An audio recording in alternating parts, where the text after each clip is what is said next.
This is a Glassbox Media podcast.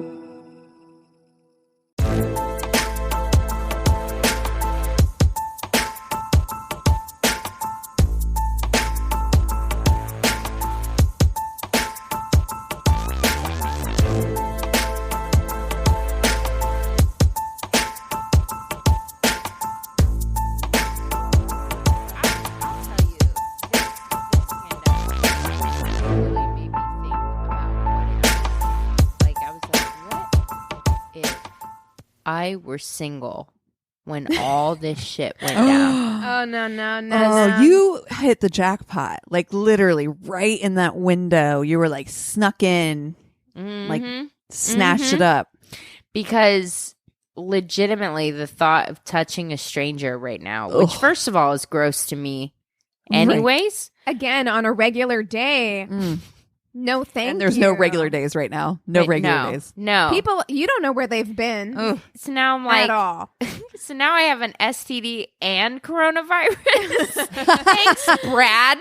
Brad's not Thanks, worth Kyle. it. Brad is not worth it. Oh, no. I mean, I've actually thought about that a lot. Like, I really want to know, like, what people are doing. What is dating like right now? Because I drive past restaurants. I can see people who I'm like, they're on a first date for sure. Well, I know people who literally at the beginning of the pandemic, it was all over the apps. It was all over the apps. It exploded. Like the app usage exploded by like something crazy, like 800%. People were all over Tinder, Bumble, all that stuff. And it was all talk.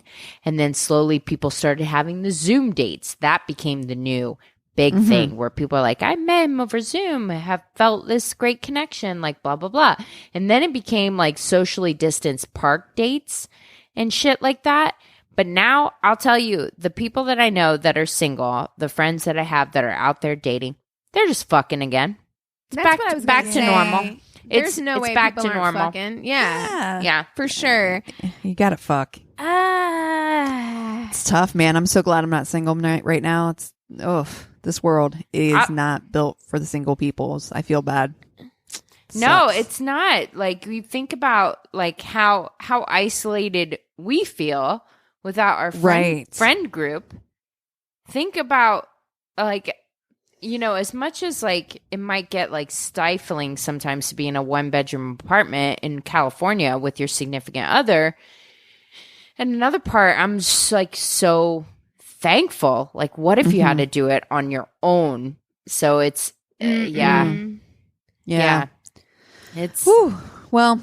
Speaking of crazy pandemic things, I'm looking for a job, as I have been for quite a while. But I actually have been talking to this company for a while, and they sent me this thing. It was a link to like do like a personality test and it was like 3 different tests that I had to do online. And I was like, I literally joked with the girl who sent it to me. I was like, I haven't taken a test that wasn't related to BuzzFeed and I don't know how long. I was like, I can't wait to find out which Sex and the City character I am. I was like, this. You know what? Okay, that's so funny that you bring that up because Your Angry Neighborhood Feminist, my other podcast, we just put out an episode on Sex and the City. We did a whole episode on Sex and the City, and it made me, I was like, look, there's a lot of problematic things with that show. Okay, we can acknowledge that. And also at the same time realize that it's an entertaining show. And also restarted it. groundbreaking. Yes. Yeah, absolutely. at the time. For its time. Absolutely. That was the whole thing, was like, we can acknowledge that it was both a feminist milestone and also look back on it through the lens of 2020 and all we've learned culturally and know that there were a lot of really big issues with this show. Yeah. And in that way, it shows us like, oh, holy shit, we have made a step forward. Look how far we've come. Look how far we come, because that whole storyline wouldn't exist like today, you know, that kind of thing. This is so funny because it also ties in with the story that I'm going to tell later, my worst date story. But I rewatched, I've restarted Sex and the City, and man, I love that show. Like, it's got so many issues, but that show is so fun. I did too. I had like the box set. Like, I loved that show when it was out, and I haven't rewatched it in quite a number of years, forever. but Yeah. Oh God, it'd be interesting to revisit it again, like recently in a 2020 eye. There are some things that are cringe, like major cringe, right? But like for the most part, as long as you're watching it with the knowledge that this was something that came out in 1998, you know, like if you're looking through it with that lens, then it's okay. You're giving it that kind of like grace of something that came out a long time ago. We talk about this all the time in our Crazy in Love movie episodes. Romantic comedies in like the 90s, the 2000s. Yes. Trial. All On comedies, trial. to be honest. Yeah. All of them should go straight to jail. Do not pass go. All of them are not bad. collect $200, whatever you do. There's like a 90s movie. What is it? And I think it has Ryan Reynolds in it where they like eat donuts full of like dog jizz. Excuse me? Oh, Wait, what? Waiting? Is it Waiting? Ew. I don't know. It's like something like that where I'm just like, oh my God, did we really watch this? Did The bro comedy of the early 2000s is criminal. Like, I'm Phoebe Judge and this is criminal. Like, the stuff, why we were like this, I have no idea. So to bad. be honest, like, looking back at the early 2000s, and I'm sure every generation feels this way, but because it was my formative years, my early like high school, right? Like it. Looking back, I'm like, what was happening? And somebody the way that put pen to paper was like licked the pen and was like, and then, and I'm like, a masterpiece. They're like, mwah, a masterpiece. Dude, where's my car? What Starbucks let you do that? I don't know, my dude. Like, I don't know. And like looking back at the fashion of that time, I'm like, we actively scorned the 80s. Like, we looked back at the 80s as like fuck you. Me in 2003 was like looking back at the 80s, talking to my mom and being like, I can't believe you guys looked so ridiculous. Meanwhile, and I have a dress over jeans. Oh, yes. I was just going to say that. I was just going to say as that. a dress. Well, let me tell you. That was the 90s. My senior pictures, Oof. I am wearing a dress. I am wearing a t-shirt with a dress over it with jeans under the dress. Yep. It is a nightmare scenario. Like, and we were like, this high tracks. fashion. I look like Lizzie McGuire. This is amazing. Horrifying. It's true. It's so true. It's true. You actually brought up a very big moment of trauma for me. And it triggered. My cousin is 6 months older than me, and my cousin would get like these crazy, what I called like fashionable in those times. She would get like the dress over jeans presents from Christmas from my grandma, and my grandma would always get me books and shit. No. Wow. Rude. There's nothing like your grandma telling you that like you're the smart one. Like that's what that's the message it sends. You're right? not like, the cute one. You're she's the pretty one. Wow. And you're the smart one. Yep. Is the message it sends. I'm not saying it's true, but that's the feeling you get. Oh yeah, when that and happens. it was loud and clear, and I was like, wow. Thanks, Nana. Wow. So yeah, the dress over jeans thing. I specifically remember that specific Christmas, like crystal clear. I can see the outfit. I can see the box that she opened and everything. Oh no, it left like a full-on imprint. You're having like Christmas PTSD. You're like, terrible. Thanks, another Dune book. I'm so happy. Oh my god. But you know what? Looking back though, maybe it was your grandma being like, you're more interesting. You have more value. I mean, that's a shitty thing to say. Like, as women who love like makeup and beauty and fashion, tons of value. I love all of those things. But you know what? Maybe it was like her way of being like, I see more promise for you. And you know, here's the other thing. It could have also been the thing that she realized that I was like an avid reader, and it could have also been like She just was knows you. giving me something that she knew I loved to do, but I don't know why it like really. What if your struck cousin me. has a podcast and she's saying, my grandma only used to get me clothes. My and grandma thought I was an idiot. Exactly. And my cousin Christina always got books. Like she was the smart one. It's a grass is greener. It is. It's totally a grass is greener situation for sure. All this conversation is teaching me is that like it's got to be impossible to raise girls. Oh, impossible. I have a question for you. When speaking of like things you would get for Christmas, my dad could get me an outfit, like clothes. He could buy me clothes, and I'm like, yes. And I would love it no matter what. Like my dad could pick out clothes for me. My mom, who dresses impeccably, looks amazing all the time, she'd pick out shit for me, and I'm like, thanks. Like, was it just because you had very different styles, or was it bad?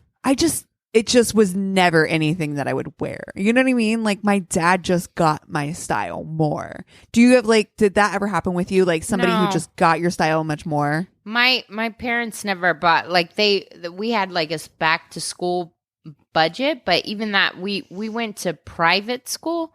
So like we wore uniforms. So like, I feel like most of our stuff was like hand-me-downs or whatever, but it wasn't such a big thing because everybody at school wore the same thing, which by the way, I definitely recommend. Like honestly, as being like somebody that was super, super fucking poor, going to like a private school, like the fact that I could wear a uniform and at least blend in and not stand out as not being able to afford Abercrombie or Hollister or all that stuff. Oh my God. Took one anxiety off my plate. Do you know what I mean? Right. Is Hollister still are those stores still around? Are they? Yeah. They're owned by Limited Brands, which is in Columbus. I am very surprised by that because I don't see anybody wearing those brands anymore. I also don't see anybody. We don't hang out with a lot of 13, 14, 15-year-olds. So well, but are they even wearing that? Because I feel like I would still see it on like TikTok, Instagram, etc. I don't see any of that shit. Like when I was a kid, like Abercrombie wearing something that actually said Abercrombie or Hollister on like across the boobs was like a big deal. Right. You know, and I don't see that stuff at all. Like my first 2-piece swimsuit was from Limited 2. And it was like, I was like 11 and it was like a big deal that it said Limited 2 on it. You know, like, but maybe that was also the time, like brands like you don't being see that on your in general anymore, right? Deal. Like you don't see Tommy Hilfiger. I mean, obviously Tommy Hilfiger is still a thing, but you don't see it like written across the t-shirt anymore. Yeah, maybe it was the time. I don't know. Yeah, I feel like it's cooler now to not show the brand. Also, what was cooler then? They brainwashed us into thinking that we should be doing your advertising for you. This is some bullshit. I'm spending $55 on a polo t-shirt and I'm advertising for you. Go fuck yourself. Also, and I'll do it proudly. Do you guys ever think, whenever I pass like a Hollister or an Abercrombie in a mall, like smells so intense. It smells like teenage pregnancy to me. Ooh, it sure does. It's like the female version of Axe. As somebody who was pregnant as a teenager, that is not how it smells. It is the female version of Axe. You're it really dead is fucking on, and because that was my first perfume that I got. I saved up money to buy it, and it must have smelled atrocious to anyone around me. If there's somebody, because in the mall in Springfield where I'm from, the Hollister, first of all, like looked like, I don't know what they were doing. There was so much bamboo involved. Like it looked like a tiki hut or something. Like I don't know what was happening there. Yes. And the entrance in this mall in the middle of the Midwest. And then I don't know if they Hollister was kind of like catty corner from Abercrombie. So if you crossed that intersection, the colliding, clashing scents from these two institutions, it was horrifying. And I don't know if somebody was sitting there, like, did they hire some 14-year-old to like... Yeah, they always had people. They had to. They had. They hired like 14-year-olds to like just stand there, and also fuck, marry, kill Abercrombie, American Eagle, Hollister. Oh Jesus! Christ. Jesus! Kill, kill, kill. Oof. Yeah, okay. Cassie, I'm like, that's got to be impossible for you because I know you, Fort Hayes girl. You hate what I'm gonna all do. of it. I know what I'm gonna do. I do. Okay, I'm ready. All right. Personally, I would have gone honorable mention PacSun because as Cassie might have married that one. That one would have felt like fucking a surfer from California. So, but if we're doing American Eagle, Hollister, and Abercrombie, I am going to fuck Hollister. Yeah. Oh God, it's like feels like I'm fucking too low. It's terrible. Like I can't fuck somebody younger than me. It's terrible, but it's you got to go with it. You got to roll with it. Mm-hmm. I'm gonna fuck Hollister. This is 13-year-old. Yes, Let's age it up. 15-year-old you. 15-year-old you. I'm putting myself back in high school. Okay. Like, I mean, to be honest, I was a Hot Topic girl myself. I would not have fucked any of these. No, Forever 21 and Hot Topic all day. But for the sake of this argument, yeah. Do you remember Dots? Yes. What was that? What was that one? Cassie, do you remember Rave? Yes. Oh, we had a rave. Girl, do you remember 579? Yeah. The only place I could find a 00. Oh God, 579. 579 was prom dresses. Whoa. Deb. Do you remember Deb? Everything was satin. Like, yes. Oh my God. And it had like Corset bejeweled, like slightly bejeweled, like what a little nightmare. Crystals. So many appliques. Like terrible. Who decided that gems on the jean pockets was a good idea? And then applied it to the guys thing. Stop. I had so many jeans that had the more shit that was on my jeans. I bought a pair of jeans that had patches on them, like you bought them like that. Where it was like, it's supposed to look like you had holes in your patches, and then it was like a Dolly Parton song, and they were just like fucking quilted sections. Quilted jeans. Do you remember that? You would have like different patches of like jeans. Horrifying. Patches were in for a second. I know exactly when patches were in because that was my kleptomaniac period of time when I was stealing shit. Because I feel like every woman goes through a klepto phase, and I'm like, for me, it was 7th grade, and I would steal fucking so much shit from Claire's and from Hot Topic and stuff like that, and I would steal patches because patches were in. I feel like Claire's let you steal things. Like I feel like they knew what was happening, and they were just like, "Go on, my child. 'Tis a rite of passage." You know what I mean? Like, take those cubic zirconia earrings. Fine. Yeah. You know, for me, and I didn't steal them, but like for me, whenever I was in high school, it was buttons. Buttons were the big thing. And I still have like a shit ton of my buttons that I would like just pin to stuff. I love them too. Oh my God. Can you do a YouTube where you unbox them when you go home? Please? Well, when I go home, I have some of them at home still. I mean, I have some of them in my apartment here. But when I go home, I am going to bring home all of my notes from high school because I know where they are if my mom hasn't moved them. So I'm going to bring all of those home and get ready for some quality content. I am so ready for high school. I should read some of my letters that I have. You should. I mean, listen, high school Keegan was a full mess. It was a nightmare situation. I have high school poems. Oh God! You know what? I do too. Oh shit! I have a couple. Poetry corner with my worst. Oh no! Oh, it was bad. Oh no! Oh, it was so bad. I don't know. My mom said it was good, but she was probably lying. Oh, Mom. Oh no! All right, fuck, marry, kill. Sorry. Back on track. Okay, so yeah, I'm going to fuck Hollister. Okay, because I feel like of all of them, it's sexiest. Hollister is the sexiest. Teenage sexiest. Yes, for sure. Ugh. I mean, it's definitely a guy with frosted tips and a puka shell necklace. Of course it is. It's gonna take like at least 4 showers before you wash that smell off of you. Yeah. Oh, you're gonna smell. His favorite movie is Dude, Where's My Car? That's correct. And I would have been into Pineapple Express in middle school. Like by the time I was in high school, I was like too cool for Hollister dudes. But when I was in middle school, I would have thought that was really cool. So, yes, I'm going to go with that. I am going to marry American Eagle. Like, if you buy a pair of jeans from American Eagle, that shit is going to last you for a long time. Yeah, like, say what you want.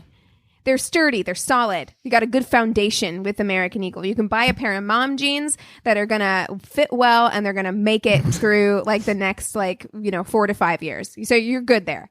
Yeah. So I'm going to marry American Eagle. I'm going to kill Abercrombie because Abercrombie was I feel triggered by Abercrombie. Clearly. I I do hear too. it coming. I do too. I'm actually getting angry talking about Yeah, I Abercrombie. feel warm. I feel like I'm sweating. Like my face is getting hot. Wow. Like Abercrombie was the source of so much angst for me. And by the time I got into high school and I was fully into my goth Hello Kitty, like, you know, Hot Topic phase, American Eagle, I mean, not American Eagle, Abercrombie and people who wore Abercrombie, they represented everything that I didn't want to represent.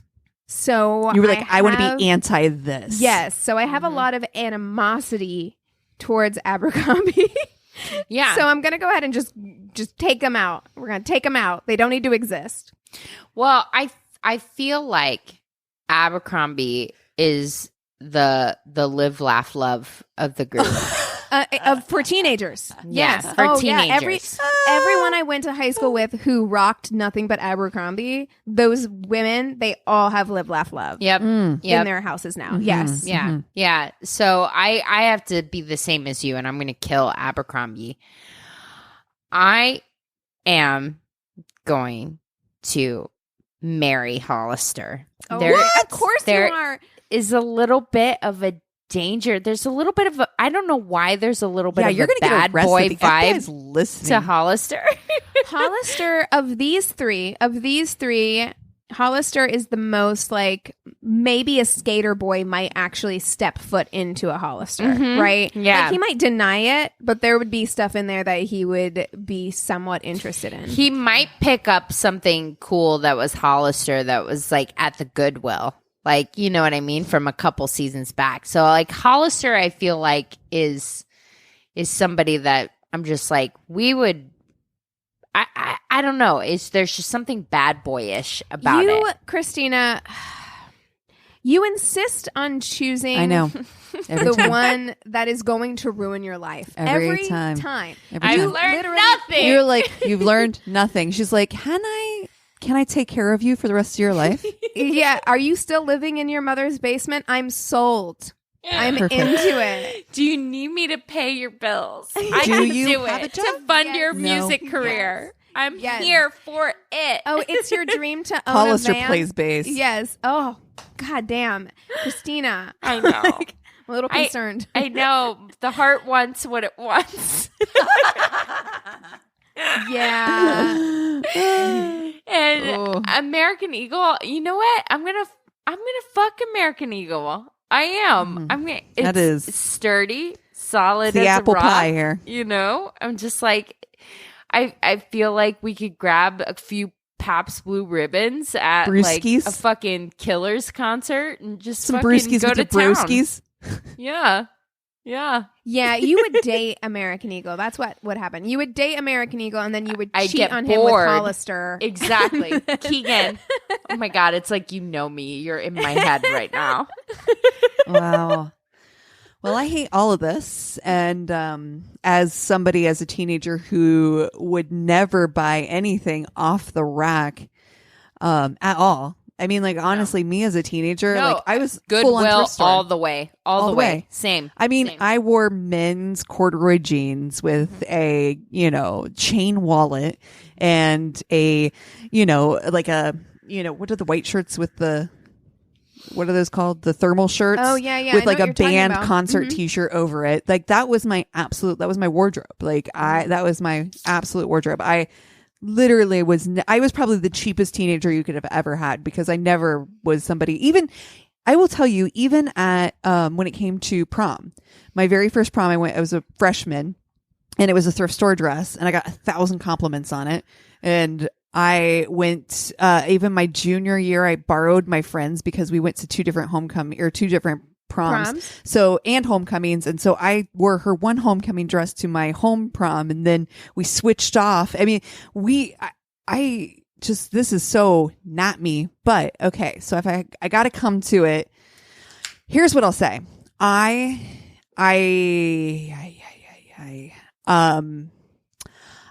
am going to marry Abercrombie. Whoa. Yeah. Whoa. And here's why. What?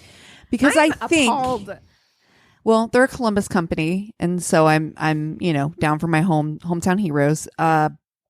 Hollister too. But here's the thing. I think that they have good quality things.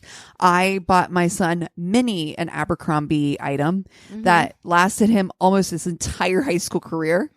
And probably still could own them if he was the same size as he was in high school because the quality was great. You're right about that. Yeah. He is going to be a banker when he's older. I do feel there's part of me that he's going to turn into American Psycho with a real thick like business card. But I'm going to take my chances and take my money and run at some point. I am going I like it to... that you picked the one most likely to murder you, potentially. Yeah, but I'm Like, you're leaving. like- Notice I'm leaving that. I'm going to fuck Hollister, even though I don't want to, even though I feel like it skews a little too young for me. I'm going to have that one wild night and walk away and probably have sand in my ass crack for a month. Yeah, Hollister fucks on the beach for sure. Oh, it's going to be uncomfortable. I'm actually probably not going to even enjoy it. And I'm just going to, but it's just going to try to do like it. finger you in a hot tub. Oh, You know? And you're like, he's going to try to fuck me in a hot tub. And I'm going to be doesn't like, work. no, this isn't I've comfortable. had sex in a hot tub. I know it's not fun. It's not great. It's No. not fun. Having Fake- sex in a body fake of water news. just period is... And then I'm going to kill American Eagle. And here's why. That is, it is the most Applebee's jacked up truck, pick 'em up truck shit ever. I'm sorry. You're like, right. You're think right. of American Eagle as like, I think of it as that. The I'm gonna leave Chili's. it there. The It is Chili's. It's not even as good as clothing. Chili's. It is. It's kind of like Cheddar's. What's I up? feel like, first of all, I love cheddars, so there's that. But I feel like I had a different relationship. Well, you were different times, right? Different ages. Yeah, I think I had a different relationship with Of American course. Eagle. Like, American Eagle was kind of like more expensive. Like, okay. Did you guys, I think did you Abercrombie guys- was the most expensive for sure. Did you guys ever have a buckle? Yes. buckle. I feel like for me, I love the buckle. American Eagle was close. Whenever I was in school, American Eagle leaned more buckle aesthetic, whereas like Hollister and Abercrombie were more similarly like preppy aesthetic. You know, I don't know.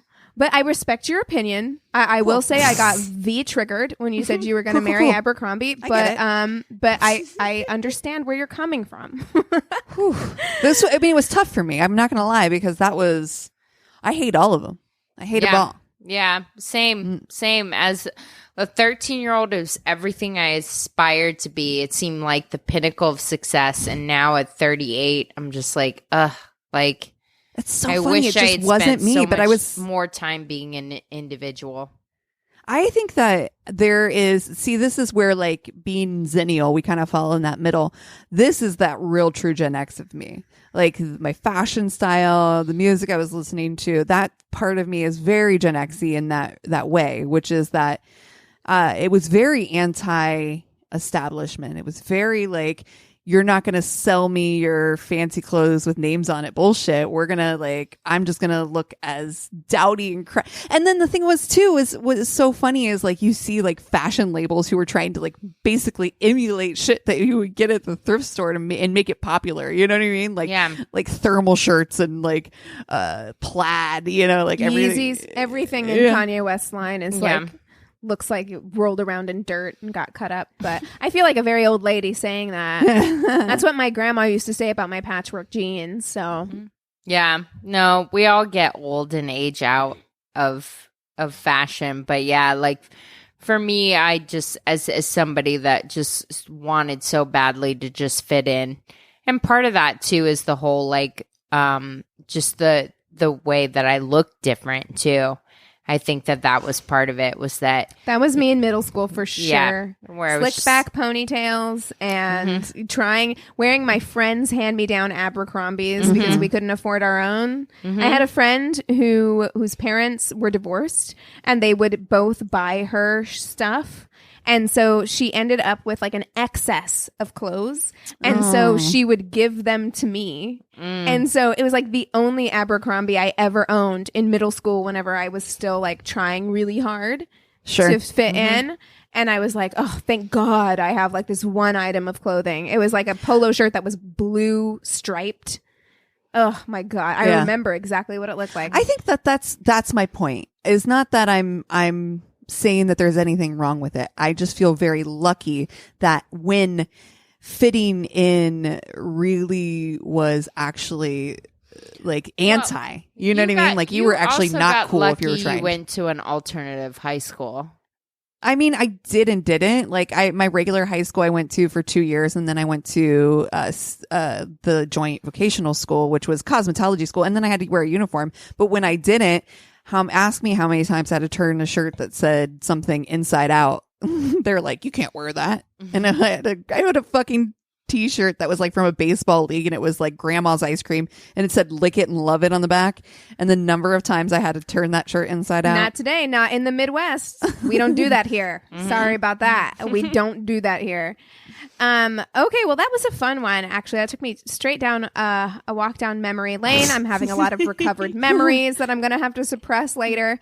Going to have to stomp those down. But we have a new patron. Yes. So I want to give a big shout out to Donna Harrison. Welcome to our Patreon family. We are so excited to have you. If you have suggestions for anything that you want us to put up on Patreon, if there are questions that you want answered, we haven't done an Ask Me Anything on Patreon in a while. So if you have any questions that you would like to ask us, we would love to answer them. You know where to find us. Send us an email, hit us up on Patreon, and we will have your rewards out to you soon. Soon. Also, this is My Worst Date podcast. I'm Christina.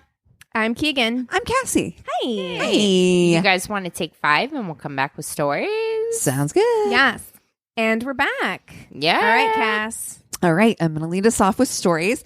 So this story came to us from an email, and I'm not going to lie, I super fucking love it. It's pretty fucking hilarious. All right. As a serial monogamist, I have no one-off bad date experiences. Instead, I glued myself to men and made multiple attempts to polish turds. Hi. Call me a dung beetle, because I rolled this one around for a while. Look, I'm the same way. It's like if I make a bad choice, I'm committed to that bad choice for Forever. a while. Like, Same. I was in my mid-20s and was tired of dating man children. I latched on to this guy because he was smart, tall, owned multiple pairs of pants. Things owned multiple pairs of pants. The bar is on the floor. I love it. Things seemed good at the start, and I felt like I was finally in an adult relationship. Boy, howdy, was I wrong. I didn't know what negging was at the time, so I thought he was just poking fun at me.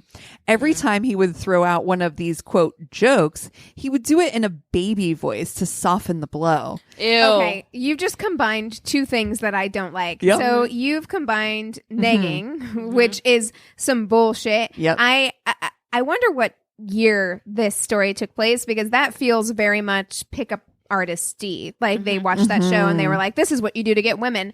And then 2, you're negging me in a baby voice? Okay. Right? No, No, sir. I don't like that at all. Like it's actually taken me quite some time to get used to like how much Eric compliments me. Where I'm like, Aw. what do you want? Oh my God, you're me. Stop being me. So Be Christina. weird. Stop being It's so me. weird because I'm just like, oh, people are actually nice. But yeah, that's the whole That's like awesome. 2000s. We're so accustomed to people negging. It's so weird. Since I was naive, I thought he was giving me constructive criticism to make me into a better person. All right. I again, sorry to keep interrupting you. I It's your also favorite. don't need your constructive criticism, sir. That is not what I'm in this relationship for. There's a way to like have a relationship where you can make each other better and have conversations and like grow together. But anybody who's like giving, what is this? Like a project review? Like I don't need your constructive criticism. Right. Right. I hate that. I wouldn't like that even if that was what he was doing. A performance review. Yes. About 6 months into dating, his dad came from out of town to visit and invited us to dinner. At the time, I was dyeing my hair fun colors and had let it fade from a bright blue to a seafoam green. Not exactly professional, I know, but I figured it would be totally okay to meet this man. I mean, he dated girls younger than me from what my boyfriend told me. I'm about to get mad. I know it. I feel it in my soul. About a week before we were going to meet him, my boyfriend whips out the baby voice and says he'd appreciate it if I dyed my hair normal because I looked immature and trashy. And his dad was, quote, kind of conservative. Proof that I did. Oh, she did send a picture, by the way.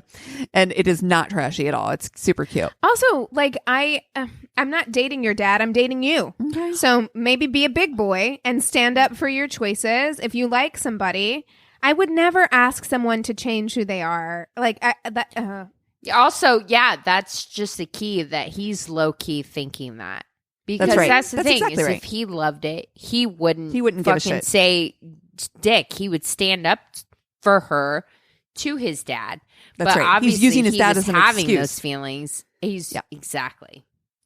My dumbass went along with it and spent the fucking salon money, which I take total offense to as a salon person, as a hairstylist. Worth it. We are worth our money. No, but it's not that. It's that please like him and this his dad. is not money that she would have put out because that shit isn't cheap. No. And I'm not saying it should be cheap. I'm just saying that like if you're going to put out that kind of money, if I as a grown ass fucking woman, if I'm putting out that kind of money, I'm getting what I want. Period. Exactly. Like I'm getting what I want. I don't give a fuck what you True. want because I'm going to leave here spending over $100, so I'm getting what I want. Like that's that. Well, this kind of thing went on for a while, and I started getting fed up. Being a hard-headed person, though, I kept dating him, but it got grumpier and grumpier. He must have picked up on this because not long after, he told me he was ready to open up to me about something serious. Okay. He went to his dresser, pulled out a box from his drawer that he had always hidden from me. No. He said this was a part of him he didn't share with everyone. Okay, because- first and foremost, I gotta say for a fucking fact, if you had a dresser or a drawer in my place, if we were sharing a place and you were like, I don't share this with anybody, I'm gonna be completely honest with you. I opened that shit the first day you moved in. I already saw it. Already saw it. Already saw it. Already texted all my friends about what it means. I'm sorry. I'm nosy as a motherfucker. Same. You ain't got private shit. See, I wouldn't. I Oh, wouldn't do it. I would. This is a private part of him that he doesn't share with everyone because not a lot of people would understand. So I was special. He opened it up. And at first I was confused. I thought, I had one of those when I was growing up. When I was 5, it was a My Little Pony horse. Turns out. That's not what I was expecting. Nope. Turns out my man was a brony. No. He had toys, posters, memorabilia from conventions, etc. And he should have liked the seafoam green hair. I don't understand. I kind of sat there all dumb for a while. He said most people wouldn't understand. Being a compassionate person that I tried to be, I wanted to support him. And being the idiot that I was, I figured he had poked fun at me being because he had this secret. So all this time, he's like been nagging her about every little thing because he's got this little brony secret. Okay, of that his. Sounds like your problem. Right. Sir. And now we would be happier and live in a rainbow happy land, just like the ponies did. No. Well, yeah, no, that didn't happen. As you can imagine, the negging kept happening. And at one point I had enough. I broke up with him, but had to live together for another 2 months before I could finally move out. Oh, that's the worst. Ugh. Around the time when we split up, I started a new job, started to build a circle of close girlfriends that have had my back and would not let me repeat this mistake again. This rant has gone long enough, and I'm out of wine. So the end. Thanks for reading my story, and I'm sure I'll be fueled up for more soon. You guys are rad, and I'm happy I've become a patron. I started at the beginning of the podcast and making my way to the present. It's been a real treat. I listened to you while playing Animal Crossing to make it through this year. I love Animal Crossing. And now I associate that game with murder and shame receipts. Thank you for all the laughs. Oh, I love it. Oh my God. Okay. And I do want to clarify. Look, like what you like. Thank you. Do what you do. If you're into My Little Pony and like that's your thing, you're not hurting anybody. No. Do what you want. But you're not allowed to use your deep-seated insecurities to put somebody else down. Ever. Just own your shit. Yeah. Own your shit. And also, I have a like, question. you're not You as went weird or unique as you think you are. Dude, we Truth. were rewatching Schitt's Creek Love last it. night before bed because I'm getting ready for season 6 to drop on Netflix. And When is that dropping? Sorry, sidebar. oh my Do you know? God, I last season, don't right? remember Yeah, but it off the hasn't top dropped of my yet. head In the because US. I'm so ready for it. I fucking Me love too. that show. It's my favorite show. And Alexis at one point in like season 3 or whatever is like tells David, nobody cares about you as much as you think they do. And it's such a fucking life lesson. And it's like your deep-seated secret about liking My Little Pony isn't that interesting or that Right. deep. No, you're No. right. Like that's the thing. This is something that a friend told me, speaking of kleptomania. I'm not gonna out her, but she was saying that because she was going through her klepto phase, and I was like, aren't you like nervous or whatever? And she's like, here's the thing.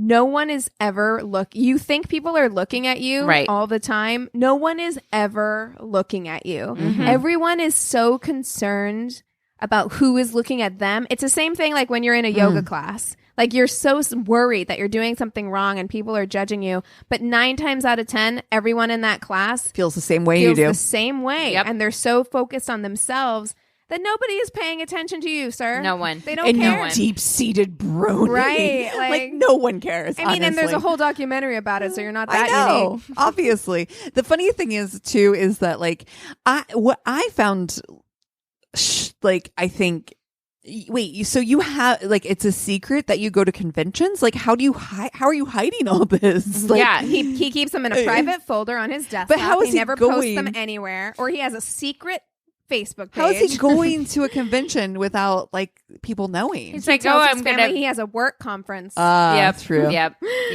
I was just gonna say, and there's like a folder on his desktop. This is like taxes 2017. Yes.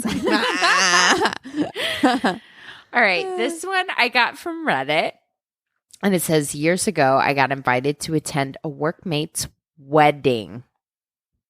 Okay. As I I was- love fucking wedding stories on Reddit. Oh, I this is love- the best. I love Oh, it. this is the best. As I was single at the time, but didn't really want to attend this solo, I thought I'd bring a date.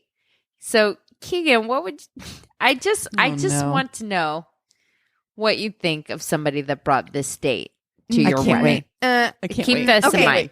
okay. Okay. Yes. Keeping it in mind. Couple weeks before this, I met this banging chick at a party. We hooked up a couple of times. So, hey, wanna come? Also, okay, question for you guys. If you had just slept with a guy a couple times and he asked you to go to a wedding with him, would you go? Mm-mm. I don't know. I don't know. Depends on how good the sex is. That's loaded. Here's a flip side. I of the love coin. dressing If up. I had, really do too. If I had slept with a guy a couple of times and I was invited to go to a wedding, I would not bring them. You know what I mean? So I'm just like, Yeah. it's a poor choice on the person's part. If you just slept with somebody for like a couple of times and you're going to bring them to somebody's life-changing, really important moment. Yeah, you don't know them like that. Like, and Yeah. people Have you get- been out drinking with this person? People get weird at weddings too. Yeah. Like people get real Mhm. weird. People's Yeah. insecurities come up at weddings and things like that. So, okay, continue. Sorry. We arrived there in the evening, all dressed up, and the first thing she did was go in a straight line to the bar for some white wine. I mean, okay. not same. a bad. I mean, same. right? I can't judge her. I probably would be doing. I don't also know am anybody. drinking white I've wine. got social anxiety. Okay, like I'm like, yeah, I'm gonna get a little loose. She downed the first glass in one go, along with something else. She apparently brought her stash of drugs along and began popping pills left and right. Oh, no. All with copious amounts of white wine. I'm sorry. Oh, no. Did she die? Dude, Good question. I'm just, if I'm watching somebody do this at somebody, like a friend of mine invited me to a wedding and I brought a friend, my anxiety would be through the roof because I'm watching them do You're this and I'm responsible like, You're not at a wedding I anymore. don't You're on know date this watch. person and I don't know what the fuck they're going to do at this point. Yeah, exactly. You're on date watch. Here's the thing. I'm not here to drug shame anybody. Like No, there are lots of people who take drugs recreationally. Yeah, and, I mean, like, we're gonna take shit at your wedding. that's the plan. Doy. However, it's not, just full disclaimer in case I have No, family just in listening. case, yeah. But I'm not here to whatever. But you can't. Drugs are unpredictable. Right. That's the thing. Right. You can't do Right. it at an event like this, and you certainly can't do it mixing it with alcohol. I'm going to sidebar really fast because this triggered a memory. No, for me. cocaine. No. No. Kick in. No. Cocaine? So whenever I was when I went and did like the first venue tour for my wedding venue, and we were talking to the guy who was like the event manager or whatever, and he was telling us, he was like, you guys, he was really cool. He was like not a regular event planner. He was like a cool event planner. You know what I mean? And so he was basically like, he's like, yeah, man, like you guys can do whatever you want. Just like if things get too crazy, we're going to have to shut shit down. And so I was like, well, give me an example of a time when things got really crazy. Yes. And he was like, there was one wedding that I worked at where the maid of honor, I can't wait. the maid of honor took shrooms before the ceremony. No. She took shrooms before the ceremony and then got so fucked up that the bride, she freaked out. She had like a complete meltdown. She had to like go upstairs, and then the bride left her own reception to go upstairs because it's her maid of honor, so it's like her best friend. Fuck her. She left. Exactly. I'm like, I'm sorry, this is my wedding. You made a choice to do drugs at my wedding. Right. So she went up. She spent the entire night. She missed her whole reception because she was like trip sitting her First of best all- friend, and then they had to call an ambulance. First of all, See, that's first the of thing. all, That's first what of I'm all, talking we about. would never allow you to do that. I don't give a shit if it's okay. Like you have one bridesmaid who is not like part of our regular friend group because she lives in Springfield. I never in a gazillion years could imagine her being the person that did this. She would never. However, but however, you were the closest person to this person. Not one of us girls would allow you to leave your that's fucking what I'm reception. saying. I'm like, Right. who was Never. around her that they were like, this is fine, that she's and also because it's the venue for my wedding, I know how expensive it is, and I'm like, bitch, if I'm spending this much money on a day, you better believe I'm gonna let you sort that shit out on your Alone. own. Like, Yep. I'm not- Exactly. In that haunted upstairs, bitch, by yeah, yourself. My venue Good is luck. haunted. It is. And But also, anyway, also, like, I gotta be honest, like, I'm pretty like. There's just no way if I'm close to somebody that I would even risk something like that. Do you know what I mean? Where I Well, would, I don't I would see how not they're- want you to have the most perfect day ever. And if I thought for a second, because I have a shame receipt about the wedding, I've talked about the time I almost killed somebody, or may or have. maybe you did. May or We may don't. not. We don't know. It was like getting way too drunk on an open bar tequila at a wedding. And I'm like, I ended up in a bathtub in their in-laws' house. And I don't know if I killed somebody. So I'm like, that is what that person has to deal with about their wedding day. They were like, hey, remember when that fucking random chick who just, did this thing? Yeah. And I'm like, it haunts me to this day. That is a shame receipt. And I can't imagine that the relationship between that maid of honor and bride recovered, because No. I would harbor resentment, even though it was Forever. my choice to go and like be with them. I would harbor resentment for the rest of my life Forever. that they put me in Absolutely. that situation. Yeah, absolutely. So, yeah. And You can't make up for that in any way. Yeah, is drugs are an unpredictable choice for an event such as this. Also, don't do it. Do not bring a stranger, because even if you've banged somebody not twice but thrice, you do not know what they're like at a wedding. You don't. We talked about that holiday party. That story stuck with me, and they'd gone on several dates, and that bitch still destroyed that man's like entire work life in one night. He had to move to a different country and everything. Lord. Just think twice before you invite somebody to a big fucking event is all we're saying. Amen. So Okay. So she had her first glass. She popped pills. This already made me uncomfortable, to say the least. As the evening progressed, she began harassing other people at the party. And by doing... Security. Exactly. Listen, groping me constantly, trying to get me to allow her to suck my dick in the middle of the dance floor. No. I'm sorry. Listen, where are we? No. Because only once have I ever gone to like a club. Like I went to Booty LA one time and we were dancing and there was a used condom on the floor. No. And I was horrified then.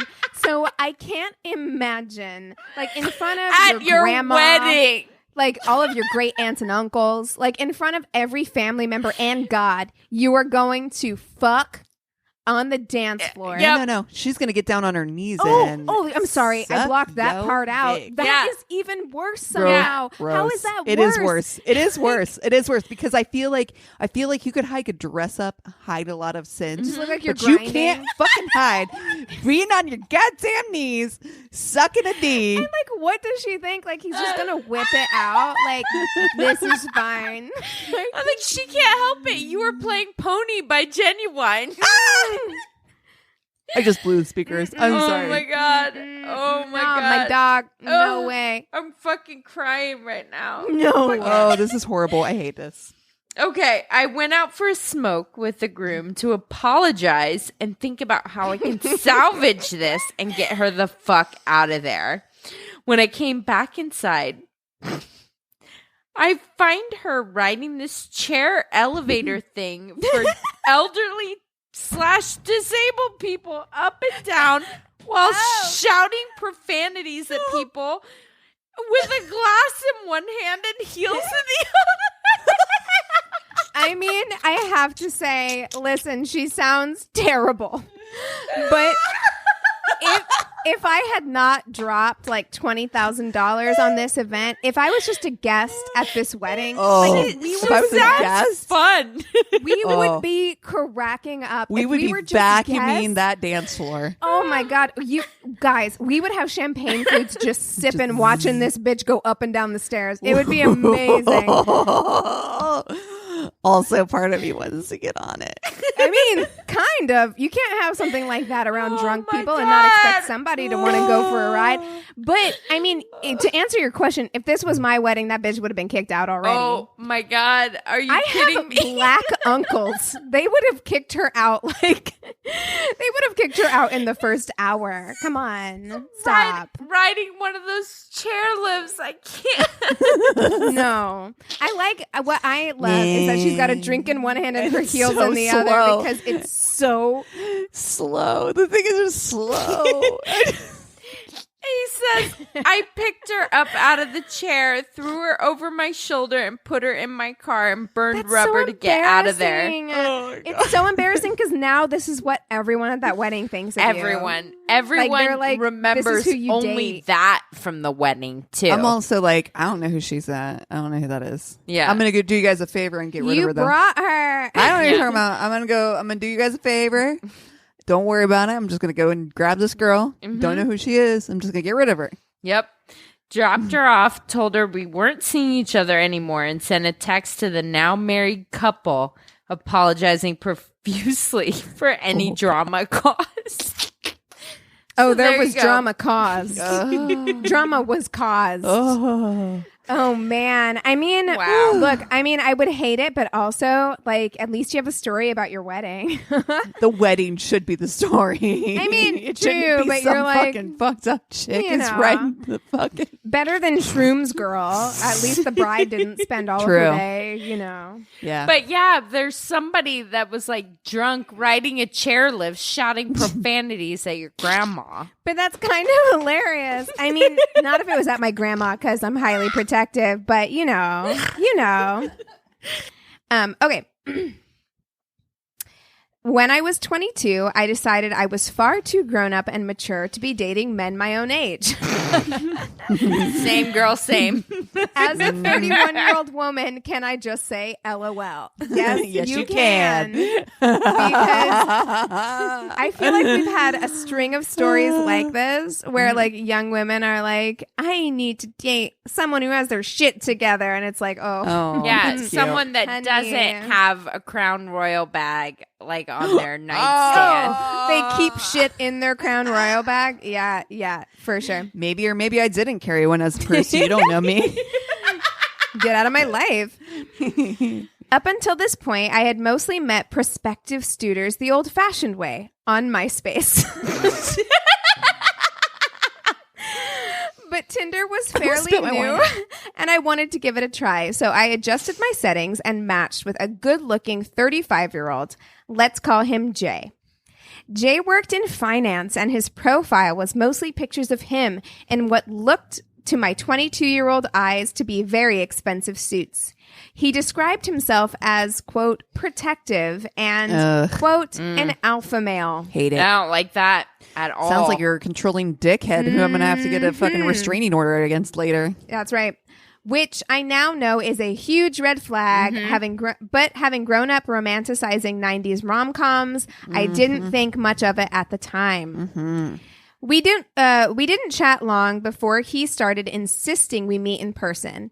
He says he's a busy guy and likes to get down to business to determine if the match is a good fit. I kind of understood where he was coming from, so we set a date for that weekend and met up at a very swanky bar in downtown Austin. I was super excited.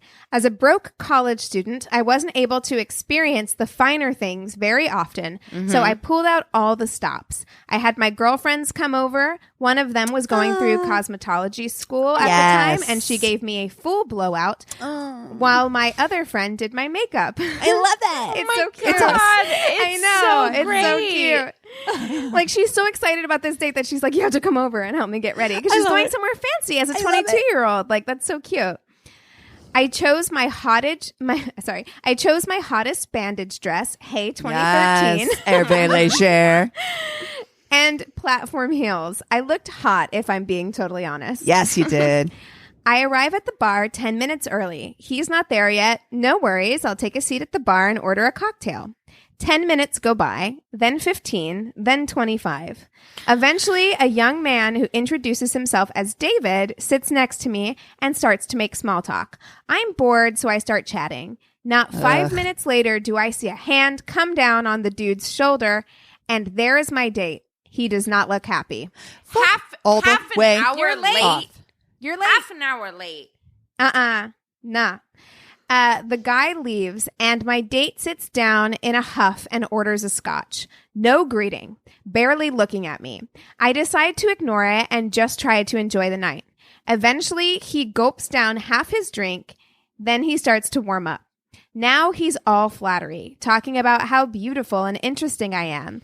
It's not my fault guys are hanging around me like It's not my fault guys are hanging around me like flies, though he had some disparaging remarks for the man that he scared away. Ugh. I eat up the compliments. I was a fool for flattery, and did I mention I'm 22? Yes. Right. Yeah, I mean, same. Of course. At this point, and this is what I was talking about earlier, at this point, I feel like the date is going swimmingly. This guy is giving me major Mr. Big in Sex and the City energy. Whoa. Yes. Which I have to say, at 22, yes, I'd be like, okay. It was a thing that was driven home to us that like we were supposed to think like this is the epitome of like hot and sexy. But again, upon rewatching the show, Mr. Big was a piece of shit. Like he was such an asshole. Yeah, 38-year-old me, and I think probably the vast majority of people is just like, Carrie, why did you fuck up Aiden? Yes. I mean, thank just, like, you. Why did you end up with Mr. Big at all? Like he treated you Aiden like was the one. Aiden was the best. Garbage for the entire like portion of your relationship. But anyway, again, I know now that that's not a good thing, but it seemed so grown up and fancy. I understand. We're getting cozier and cozier. I'm about 3 glasses of wine in, and he's got his hand on my leg when it looks like he sees something over my shoulder. He flashes a huge grin and asks if I'll excuse him to the restroom. I say, of course, and he leaves. When he's gone for 5 minutes, I don't think much of it. I order a 4th glass of wine, and I'm feeling tipsy as fuck at that point. When I finish that glass, he still isn't back. It's been a good 20 minutes. Nah. I'm starting to get side-eye. He must have died. Right? Did you fall in? Classic early 2000s joke. I'm starting to get side-eye from the bartender, and I'm sick of trying to save this man's bar stool in a super busy and cramped bar, so I decided to go looking for him. I think we can all empathize with what that's like whenever you're in like a cramped place and as someone you're trying to save a seat with anxiety. Yeah. Like the one who's having to be like, I'm sorry, this seat's taken. I'm sorry, you can't sit here. Like, the worst. Is the seat? Yes, it's taken. I'm sorry. It's taken. I'm sorry. He'll be right back. 20 minutes later and you're still, that guy is still eyeing your seat. That guy's looking at you like, I thought you said you were with somebody. What the fuck? I'm squeezing through the crowd. Hard to imagine in COVID times, but there was once a time when people were packed into establishments like sardines. I'm about to give up and go back to the bar when I spot him, leaning against the wall with a hot young woman under his arm. They're clearly flirting. She's got her hand on his chest and his face is inches from hers. I'm gobsmacked. And I'm left. I watch as he leans in and they start full on making out. Oh no, honey, your date. Child. Fuck you. That's right. Drink throw. I wish. Yeah. Oh my God, I so fucking wish. I felt like I was hit in the face. I stumble back to the bar. By now my seat is taken and I don't know what to do with myself. I'm mortified. My embarrassment quickly turns to anger, though. I push my way to the bar and drunkenly wave the bartender over. I ask what his most expensive scotch is and order 5 shots on Jay's tab. Yes! Even better than a drink throw. That's right. Then, unless she throws all those drinks at him. All the shots, expensive shots that he paid for. Then I take the shots over to David's table and pass them out to him and his friends. We start chatting and have a good time. And long story short, I leave with David. And they're married now. I was way too drunk that night, and David didn't do anything but take me home and make sure I was okay. He took my phone and put his number in it and then left. The next day, I'm flooded with messages from an extremely angry Jay. I was too hungover to respond or call him out on his bullshit, so I blocked him on the app and went back to sleep. David texted me later in the day and to make sure that I was okay, and we ended up texting the whole day. He asked me out for the next weekend, and the rest is history. We got engaged. And planned a big wedding, but 2020 had other plans. We eloped last month, and it was perfect. Oh my God! Best story ever! Oh my God. Can we just end Girl, here? Because I don't want to ruin this. Had everything. Everything. It had expensive shots, charged to a douchebag, true The best love. part. everything. Oh, I I'm know. so happy. That's so sweet. She can thank that fucking asshole because that's fate. Like, isn't it amazing when you think about like the number of things that have to line up in your life for something to happen? Like, if she hadn't like upped her age on Tinder, if she hadn't gone on this date, if they hadn't gone to this bar, she never would have met her husband. That's crazy. That is wild. Incredible. I love everything about that story. My cold COVID heart has grown 4 sizes. So Amazing. great. Oh, well, Cassie, what did you prepare for our crazy love this week? Okay. So here's what happened. What happened was I lost track of the days. In fact, I forgot to even post our story stuff when it was Wednesday, when it was so that actually is what shook me into, oh shit, I got to get prepared for a story, because I was like, I got all week. So here's what happened.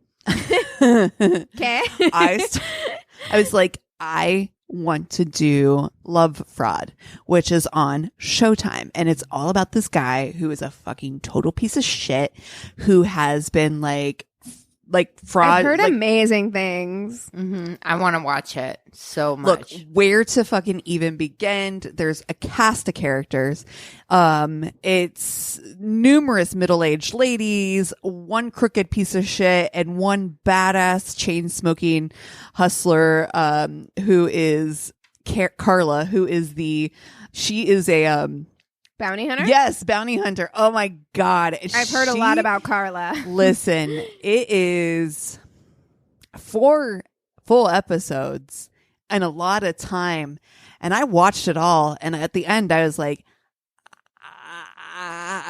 I don't even know how to put this together for a story. It's really good. I highly recommend to watch. And so it's really good. And it's worth watching for the Robert Durst-esque style interview they have with Dude Face at the end. Oh, you know I love a fucking good Robert Durst burp. Yep. I love it. It's I will let you ladies enjoy. Did you that. see the Jinx? I watched part of the Jinx. I fucking loved the Jinx. This guy, I will tell you, gave me some, like I said, some Robert Durst vibes, and the way that like you're like, motherfucker, you ain't telling the truth at all. It's amazing how people who are so bad at lying get away with it for so long. It's wild. Like I'll let you guys watch it. I'm not going to spoil anything. I'm excited. So that being said, I was then tasked to put something together on a very quickness, because I was like, well, I just spent my whole day watching Love Fraud, and I am now not doing this as a story. So I went to one of my old faves, which is one of my favorite things to do, which is watch something on Oxygen. Yes.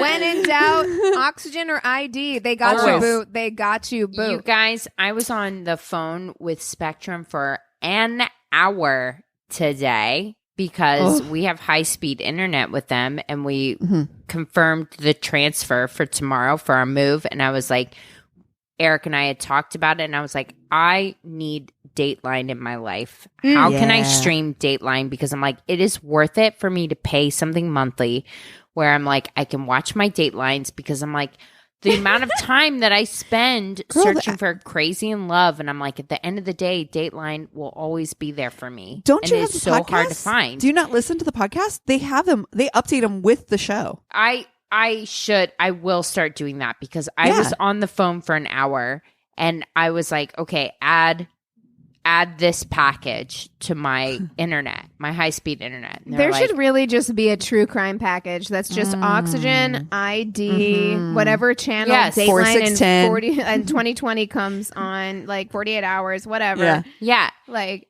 and we were like, so we're on the phone for like an hour, and they're like, I'm so sorry. Like, so it's going to be an extra $90 a month, which I'm like, Jesus Christ. Absolutely to get not. all the channels that I want. Girl, like, sign actually, into my Spectrum. We can't do that because you're on a special price for your internet. which is like $10. So I'm like, so really you're going to sweat the $10 that I'm saving a month on your high-speed internet, and I'm about ready to give you $90 a month in order to get your fucking TV, and you'd rather turn around to save your $10. I'm like, bye, forget it. I feel like, why hasn't, and we look at, nobody steal this idea because we're having it first trademarked. TM.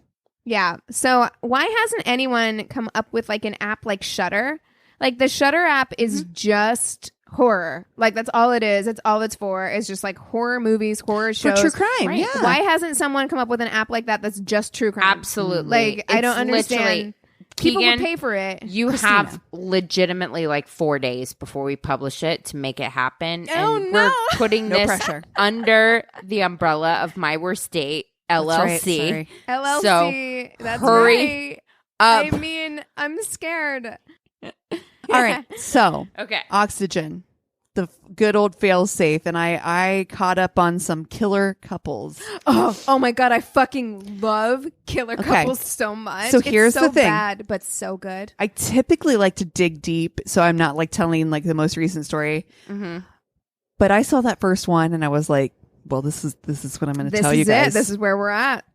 So, Alan Lantane is from New Brunswick in Canada. He grows up in a small town. Ellen is his name? Alan. Alan. Okay. I was like, Ellen, interesting. Yeah. Okay. This is different. He grew up in a small town in New Brunswick, it's St. John's capital, but it's still kind of a small town. And he decides, once he turns an adult, that he's going to move to Toronto to be where he can kind of live his, best life as a gay man. Mm-hmm. Because, living in a small town as a gay man is not nearly as exciting as living in a city where can be Toronto fully accepted. Is huge. Exactly. I've never been to Toronto, but You've it's never like, been? no, but it's like on my list because I'm that's cool. like, Toronto seems like a blast. Mm-hmm. Like it seems like a fun place. It's like it's like a New York for Canada, right? Like a New York City situation. Ish? No? Yeah. Wow, it was the most unconvincing I've ever heard. Sure. I mean, yes, it has a city feel to it. It's so hard to compare anything to New York. I see what you're saying. Toronto is a cool city. It has got a lot of really cool stuff, and there's a lot to do. I will tell you that actually one of my favorites, I have so many cities I love in Canada. I will tell you, I really liked Ottawa. And I know that people will be like, what? But it's the capital city, and I love capital cities. And I loved Montreal. Like, I think Montreal is just such different. It's so special. I don't know. Anyway. I can't wait to travel again, long story short. I know this is where I'm at. Okay. So anyway. So he is, moved there again to be in a place that he could be more accepted in the gay community. This is kind of where he flourished. There he worked his way up in the hospitality restaurant world. He, went from anything from like catering to waiting tables, and he worked his way up into, kind of landed a really cool position as an accountant for the restaurant chain that he had been working for. So it kind of reminds me of Christina a little bit, like has worked their way up from, being a server through the whole thing. I love that. And it's hard to do because I feel like so often companies try to hire outside and they don't want to, for whatever reason, they don't want to like move people up from inside. So it is a big deal. There's such a negative connotation towards people in the service industry in quote unquote real jobs that I wish if we talked about nothing but periods in this on our podcast, I'd be super happy. We would still have just as much content because it makes me angry because I feel like people that work in the service industry have to be problem solvers in the moment. They have to, there's so many skills that they have to learn that would make them so amazing in an incredible amount of jobs.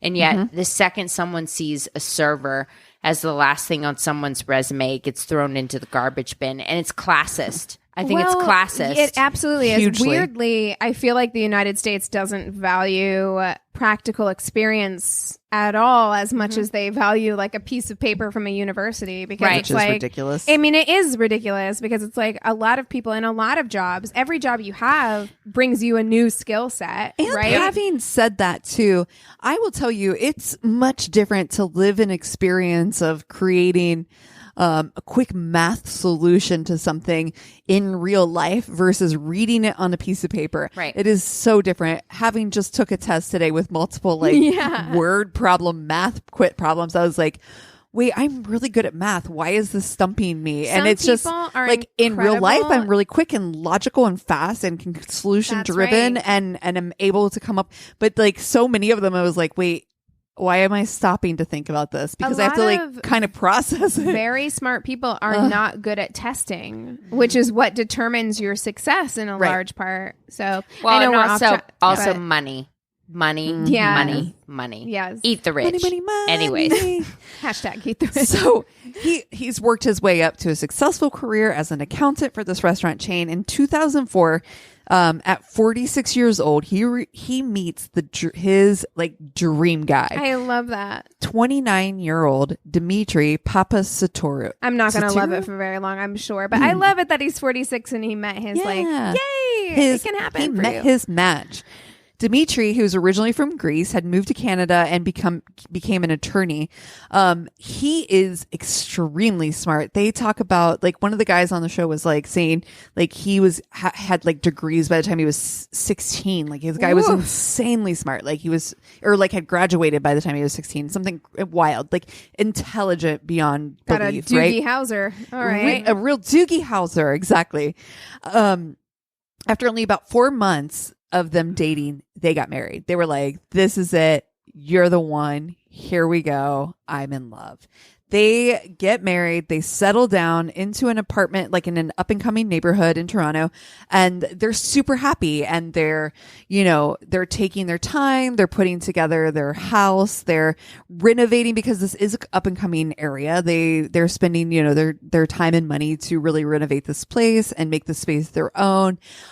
During this time, he actually, Alan loses his job. Well, doesn't lose his job. What happens is they downsize his job. So he's making quite a reduced amount of money, right? Ugh. So this is like, we're talking like around 2008-ish, right? Yeah. So I mean, I don't know how it affected Canada, No. but the recession in the United States. Yeah. Yes, it did. And it really impacted the restaurant industry. So, yeah, that makes sense. definitely.